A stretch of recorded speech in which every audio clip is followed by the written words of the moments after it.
ஆம்பளையும் அரைகுறை ட்ரெஸ்ஸோடு இருக்கிறான், பொம்பளையும் அரைகுறை ட்ரெஸ்ஸோடு இருக்கிறான். பொம்பளையுடைய ட்ரெஸ்ஸை குறைச்சி ஆம்பளை வரவழைக்கிற மாதிரி ஆம்பளையுடைய ட்ரெஸ்ஸை குறைச்சி பொம்பளைங்களை வரவழைக்கிற படம் ஒன்றாவது இருக்குதா? அஜித் குமார் 2 பீஸில் நடித்து கலக்கும் உங்கள் அபிமான நட்சத்திரத்தின் திரைப்படம்னு விளம்பரம் போட்டு எத்தனை பொம்பளை படம் பார்த்துருக்கா சொல்லுங்க? எத்தனை பேர் சினிமா எடுத்திருக்கான்னு சொல்லுங்க? ஒருத்தர் எடுக்கல. ஏன் எடுக்கல? பொம்பளை உடம்பு வேற, ஆம்பளை உடம்பு வேற. உடம்பை காட்டினா ஆம்பளை ஈர்க்கப்படுவான், உடம்பை காட்டினா பொம்பளை ஈர்க்கப்பட மாட்டாள். அவருடைய சிந்தனை, உணர்ச்சி, இயற்கை அமைப்பு அப்படித்தான் இருக்கிறது. அதுக்கு தகுந்த மாதிரி அவர்கள் தங்களை பாதுகாத்துக் கொள்வதற்கு ஒரு சேஃப்டி நல்லாவே தெரியுது. அவ்வளவு ஏன் முஸ்லீம்களை விடுங்க. இப்ப நம்ம பக்கத்துல மதுரை அருணகிரிநாதர், மதுரை ஆதீனம் டெல்லி கற்பழிப்பு வழக்குக்கு பிறகு ஒரு அறிக்கை வெளியிட்டிருந்தார். அந்த அறிக்கையில் அவர் சொன்னாரு, இந்தியாவில் இருக்கிற எல்லா பெண்களும் முஸ்லிம் பெண்களைப் போல தங்களுடைய உடலை முழுமையாக மறைத்து கொண்டு வரட்டும். இது இந்த பிரச்சனைக்கு பெரிய அளவில் தீர்வை ஏற்படுத்தி தரும். அரைகுறையான ஆடையால் ஆண்களுடைய உணர்ச்சியில் உந்தப்பட்டு பல்வேறு இடங்களில் தவறு நடந்து விடுகிறது. எனவே உங்களை முழுமையாக மறைத்துக் கொள்கிற வேலையை செய்யுங்கள் என்று ஒரு இந்து மதத்தினுடைய ஆதீனம் தலைவர் அறிக்கை வெளியிட்டார். இந்து மத கோவில்கள் பலவற்றில் அதை நடைமுறைப்படுத்துகிறார்கள். திருப்பதிக்கு போங்க, திருப்பதி தேவஸ்தான போர்டில் தெலுங்கு மொழியில் ஃப்ரண்ட்டில் ஒரு பெரிய போர்டு எழுதி வைத்திருக்கிறார். என்ன போர்டுங்கிறிய? கோவிலுக்கு வரக்கூடிய பெண்கள் உடலை முழுமையாக மறைத்து வர வேண்டும். அரைகுறை ஆடையோடு தேவஸ்தானத்திற்குள் நுழைவது உங்களுக்கு தடுக்கப்பட்டிருக்கிறது என்று திருப்பதி தேவஸ்தானத்தில் ஃப்ரண்ட்டில் எழுதி போட்டிருக்கிறார்கள். முஸ்லீம்கள் இல்லை. ஏன் எழுதி போட்டாங்க? அனுபவத்தில் பார்க்குறாங்க. இதனால் நிறைய பிரச்சனை வருது. சாமி கும்பிட்ற நேரத்தில் வேற மாதிரி டைவர்ட் ஆகிடலாம். எதுக்கு அந்த வாசலை திறந்து வைப்பாங்க? திருச்சிக்கு போங்க. திருச்சியில் முக்கியமான ஒரு பகுதியில் ஐயப்ப சாமி கோவில், பிரசித்தி பெற்ற ஒரு கோவில் ஒன்று இருக்குது. அந்த கோவிலுக்குள்ள உள்ள நுழைஞ்சா இடதுபுறத்தில் பெண்களுக்குரிய ஆடைகள், சால்வாரு, இந்த சால்வை மேலே போடுவாங்கல்ல, அந்த மாதிரியான துணிகள்லாம் குமிச்சு வச்சிருக்கிறாங்க. எதுக்குங்க இந்த ஆடைகளை வச்சிருக்கிறீங்க? அரைகுறை ஆடையோடு யாராவது பெண்கள் வந்தா, டிஷர்ட்லாம் போட்டுட்டு டாப்ஸை போட்டுட்டு மேலே முந்தானை இல்லாமல் வந்தா, இந்த மாதிரி வந்தாங்கன்னா அவங்க உள்ளே போகும்போது இந்த ட்ரெஸ்ஸை கொடுத்து போத்திக்கிட்டு போங்கன்னு சொல்லுவோம். அதுக்கு தான் வச்சிருக்கிறோம். கோவில் வாசல்லே வைத்திருக்கிறார்கள். இது இஸ்லாம் மட்டும் சொல்லலை, அறிவுஜீவிகள், சிந்திக்கிறவர்கள், பெண்களுடைய கற்பை பற்றிய அக்கறை உள்ள அத்தனை பேருமே. இன்னும் சொல்வதாக இருந்தால் கிறிஸ்தவ மதத்தை எடுத்துக்கோங்களேன். கிறிஸ்தவ மதத்தில் பெண்களில் புனிதமாக கருதப்படுகிறவர்கள் கன்னியாஸ்திரிகள். அந்த கன்னியாஸ்திரிகளுக்கு ஃபுல்லாக கவர் பண்ணியிருக்கிறாங்கல்ல. இஸ்லாத்தை பொறுத்த வரைக்கும் எல்லா பொம்பளையும் புனிதமானது. ஏதோ கன்னியாஸ்திரி மட்டும் புனிதம் அப்படின்னு அவங்க வச்சிருக்கிறாங்க. ஆனால் இஸ்லாமிய நம்பிக்கையில் பெண்ணாக பிறந்த அத்தனை பேரும் புனிதமாக பாதுகாக்கப்பட வேண்டியவர்கள். திறந்து போட்டிருந்தா ஈ மொய்க்கு. சாக்லேட்டை கவரை உரிச்சுட்டு ஓப்பன் பண்ணி வச்சா ஈ மொய்க்கத்தான் செய்யும். கவர் பண்ணி வச்சோம்னா ஈ மொய்க்காது. அது மாதிரி தான் மொய்க்கிற மாதிரியான ஈர்க்கின்ற உடல் அமைப்போடு பெண்கள் படைக்கப்பட்டிருக்கிறார்கள். எனவே பெண்களுக்கு கூடுதல் பாதுகாப்பு கவசமாக இதை ஏற்படுத்தி தாருங்கள். இது உரிமையில் கை வைக்கிற விஷயமே கிடையாது. தெளிவாக சொல்ல போனால் பெண்களின் மீது உள்ள அக்கறையால் சொல்லப்பட்டிருக்கிற சட்டம். எப்போ யாரும் எக்கேடு கட்டு போகட்டும்னு சொன்னால் யாரும் இப்படி சொல்லவே மாட்டாங்க. அவ்வளவு ஏன், நான் சின்னதாக ஒரு கேள்வி கேட்குறேன்.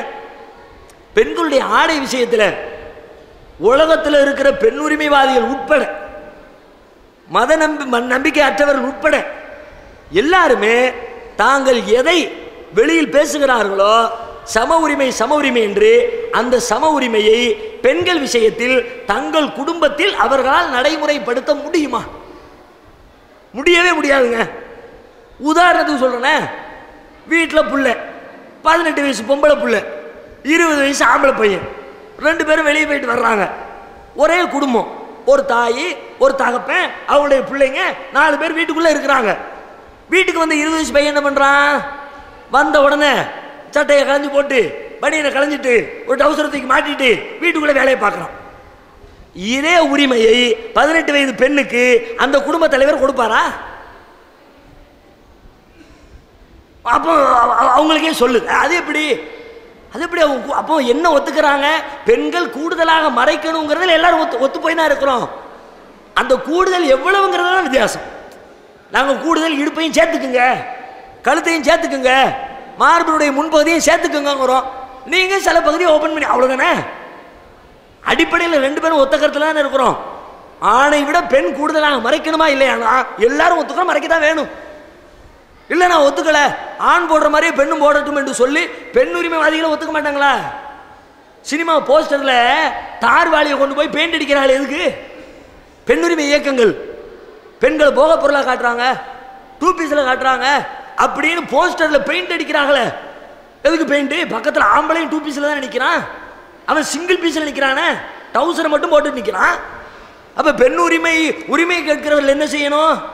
அவன் மட்டும் என்ன ஒத்த பீஸில் நிற்கிறான், உனக்கு மட்டும் எதுக்கு 2 பீஸு இருக்கிற ஒரு பீஸையும் கலெக்ட்னு சொல்லணும்ல பாட்டு சொல்வார்களா? சொல்ல முடியுமா? சொன்னால் அது ஒரு நாகரீக சமுதாயமாக இருக்குமா? இருக்காது. அப்போ பிராக்டிக்கலாக சிந்திச்சாலே விளங்குகிறது, நம்முடைய அறிவதை ஒத்துக்கொள்கிறது. எனவே பெண்களுக்கு வழங்கப்படுகிற இந்த ஆடையை வைத்துக்கொண்டு அவருடைய உரிமையை தீர்மானிக்காது. அவருடைய கல்வி உரிமை இஸ்லாம் உலகத்தில் எந்த மதமும் வழங்குவதற்கு முன்னதாகவே கல்வி உரிமையை வழங்கியது, சொத்துரிமையை வழங்கியது, பேச்சுரிமையை வழங்கியது, அவர்களுக்கு வழங்க வேண்டிய தேவைப்படுகிற அத்தனை உரிமைகளை வழங்கியது. எந்த உரிமையிலையுமே அவங்களுடைய உரிமையை பறிச்சதாக ஏற்கத்தகுந்த அறிவுபூர்வமான வாதங்களோடு எதையும் நம்ம சொல்ல முடியாது. அதனால அது ஒரு நல்ல வழிமுறை தான். அந்த உரிமை அவர்களுக்கு தேவையானதை தான் இஸ்லாம் வழங்கியிருக்கிறது.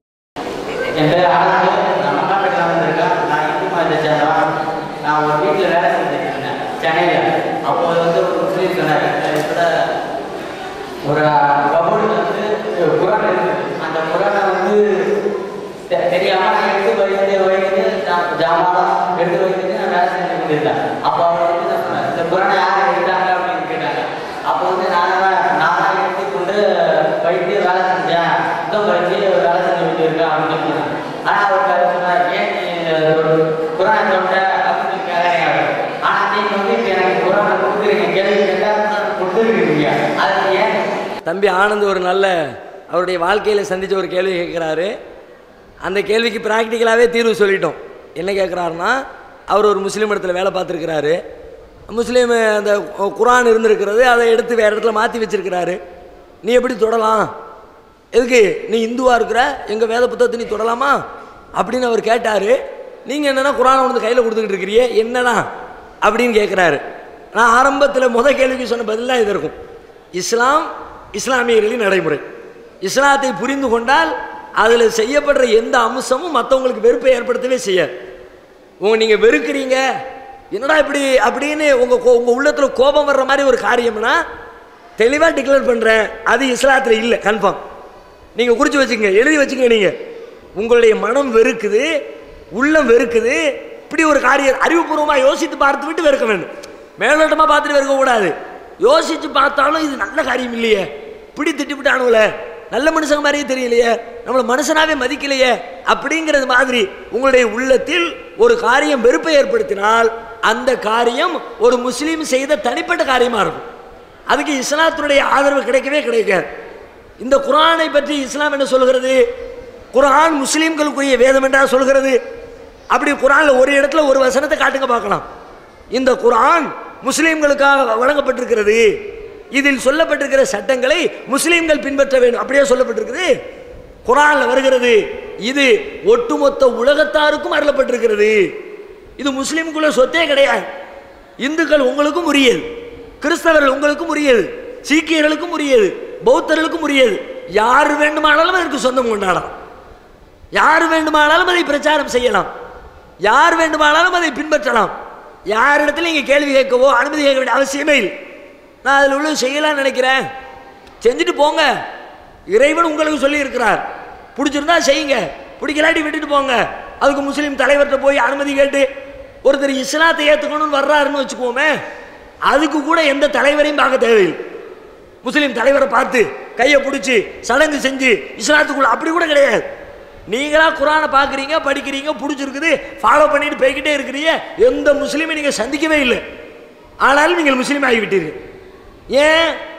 குர்ஆன் என்பது உங்களுக்குரியது, மொத்த உலகத்திற்குரியது. அதனால இதை தரமாட்டேன்னு சொல்ற ரைட்ஸ் எங்களுக்கு இல்லை. எனக்குரியதாக இருந்தால் தான் நான் தரலாமா தரக்கூடாதுன்னு முடிவெடுப்பேன். என் பொழுது எப்படி உனக்கு தர்றது? இந்த கர்ச்சிப்பை கேட்குறியே, நான் முடிவெடுக்கலாம். ஏன்? கர்ச்சிப்பு என்னுடையது, தரவா வேண்டாமா? கையினா அழுக்கா இருக்க, அழுக்காக்கிட்டா என்ன பண்றது? 1008 யோசனை யோசிப்பேன். எனக்கு சொந்தம் இல்லாத ஒன்று இன்னொரு மனிதருக்குரியது, அவர் எடுத்து எல்லாருக்கும் கொடுங்குறாரு, நான் வச்சுக்கிட்டு கொடுக்க மாட்டேன்னா அதை சொல்ற ரைட்ஸ் உலகத்தில் யாருக்கும் கிடையாது. எனவே உங்களுடைய முதலாளி சொன்னது இஸ்லாத்திற்கு எதிரான கருத்து. நபிகள் நாயகம் அப்படி சொல்லவே இல்லை. நபிகள் நாயகம் அவர்களே இந்த குர்ஆனை முஸ்லீம் அல்லாத பல நாட்டு மன்னர்களுக்கு அனுப்பி வைத்திருக்கிறார்.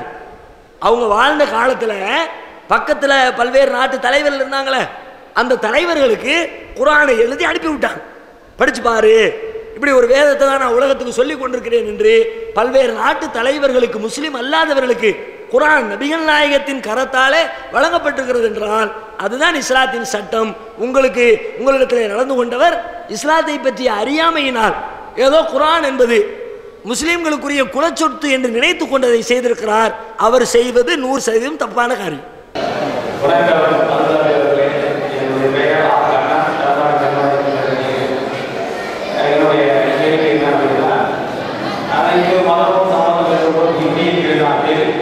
இந்து தலைவர்களை தொலைக்காட்சி செய்தித்தாள்களை கவனிக்க வேண்டுமானால் இந்து தலைவர்களை கொண்டு வீசி கொலை செய்வதும் வெட்டி கொலை செய்வது போன்ற நிகழ்வுகள் மக்களுடன் உள்ளன.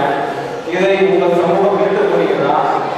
அப்படி கொலை செய்த பாதிக்கப்பட்ட இந்து சமூகத்திற்கு ஆதரவாக தாங்கள் போராடி உள்ளீர்களா? அந்த போராட்டத்தால் இந்து சமூகத்தை சார்ந்த மக்கள் பயன்பெற்றுள்ளார்கள். அண்ணா ஒரு கண்ணன் அண்ணன் அவர்கள் ஒரு சமூக நடைமுறையில் சமீப நாட்களாக தமிழகத்தில் கண்டு வருகிற ஒரு நிகழ்வை ஒட்டிய கேள்வியை முன்வைக்கிறாங்க. இந்து சமூக தலைவர்கள் கொல்லப்படுகிறார்கள். அந்த கொலையை முஸ்லீம்களாகி நீங்கள் ஆதரிக்கிறீர்களா அல்லது எதிர்க்கிறீர்களா? எதிர்க்கிறீர்கள் என்றால் என்ன மாதிரி எதிர்த்திருக்கிறீர்கள், அதை விளக்குங்க அப்படின்னு சொல்லி கேட்குறாங்க. இந்த இந்து தலைவர்களுடைய கொலையை பொறுத்த வரைக்கும் பொதுவாக கொலை செய்வது என்பதிலே இஸ்லாம் பார்வை தனி. ஒரு மனிதனுடைய உயிரை பறிப்பது அநியாயமான முறையில் ஊருக்குள்ளே வீட்டுக்குள்ளே நடக்கிற சின்ன சின்ன அற்ப விஷயங்களுக்காகவெல்லாம் மனிதனின் உயிர் பறிக்கப்படுகிறது இன்றைக்கு.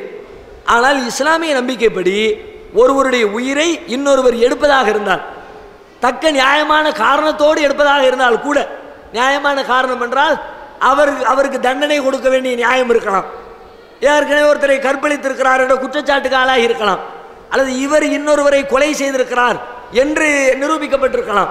அப்படிப்பட்ட நியாயமான காரணங்களுக்காக ஒருவரின் உயிரை எடுப்பதாக இருந்தால் கூட தனி மனிதர்கள் ஆயுதம் தூக்கக்கூடாது, தனி மனிதர்கள் அந்த தண்டனையை நிறைவேற்றக்கூடாது. வேறு யார் அந்த கொலையை செய்ய வேண்டும்? மக்களை வழிநடத்தக்கூடிய அரசாங்கத்திற்கு தான் அந்த பொறுப்பு. குர்ஆனிலே ஒரு சட்டம் இருக்கிறது, பழிக்கு பழி வாங்குவது இஸ்லாத்தில் உள்ள சட்டம். வலக்கும் ஃபில் கிசாஸ், உங்களுக்கு பழி வாங்குவதற்கு அனுமதி உண்டு, குர்ஆன் சொல்லுகிறது. ஆனால் என்னுடைய சொந்தக்காரர் ஒருத்தர் கொன்னுட்டார் என்பதற்காக நான் போய் அவரை கொல்ல முடியாது.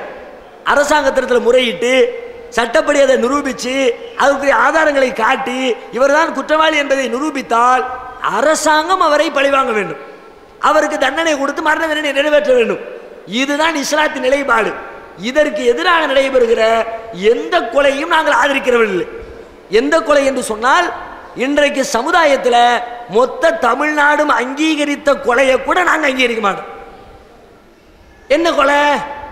இப்போ கோயம்புத்தூரில் சின்ன பிள்ளைங்களை கடத்திட்டு போனாங்கல்ல, கடத்திட்டு போனதுக்கு எவ்வளோ பெரிய பிரச்சனை ஏற்பட்டுச்சு நாட்டில். அவனை சும்மா விடக்கூடாதுன்னாங்க. அப்போ என்ன நடந்துச்சு? அவர்களை காவல்துறை என்கவுண்டரில் போட்டு கொன்றது. நாடு முழுக்க என்ன சொன்னார்கள்? நியாயமான அடி, சரியான தீர்ப்பு, இப்படிப்பட்ட அயோக்கியர்கள் இப்படி பதிலீடு கொடுத்தா தான் அப்போ தான் நாட்டில் குற்றங்கள் குறையும் என்று சொன்னார்கள். நாங்கள் அதையும் கண்டிக்கிறோம். தண்டனை கொடுக்கணும். யார் கொடுக்கிறது? எப்போ கொடுக்கிறது? போலீஸ்காரர் கையில் துப்பாக்கி இருக்குது, தண்டனை கொடுக்கிறது சனியில் அவரை கொடுக்க சொன்னா அப்போ எதுக்கு நீதிமன்றம்? எதற்கு விசாரணை? குற்றவாளி கூண்டில் நிப்பாட்டு, அவன் மேல குற்றத்தை நிரூபி, அவனுக்கு தண்டனை எழுது, அரசாங்கத்தின் சார்பில் அவனை தூக்கில போடு, அவன் தலையை வெட்டு, அதை நாங்கள் ஏற்றுக்கிறோம். குற்றவாளியை பிடிச்சு கொடுக்க வேண்டிய காவல்துறைக்கு கொலை செய்யக்கூடிய உரிமையை நாடு பூரா கொடுத்துச்சு. எல்லா பத்திரிகையிலும் கொடுத்தார்கள், எல்லா மீடியாக்களும் வரவேற்றார்கள். யாரும்